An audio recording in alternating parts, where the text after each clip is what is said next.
السلام عليكم ورحمة الله وبركاته. اليوم واصلة هاي الخام الجميل، الكلف، التركيبات للشك، حق العبايات، حق الدراري، حق البدلات، حق الجمسوت.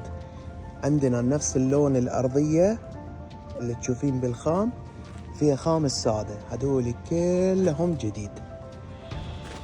الكلف، التركيبات، هذول تشوفين كلهم واصلة الجديد، وكل كلف معاها صدرية. هذا حق الصدر شوفوا، وفي نفس اللون الأرضية خام السادة. مثلا هذا تخلون حق الصدر وتاخذون متر ونص حق الأكمام أو أطراف أو جوانب، وفي نفس اللون الأرضية خام السادة. والخام خام الليندا، أول مرة جبناه بالخليج.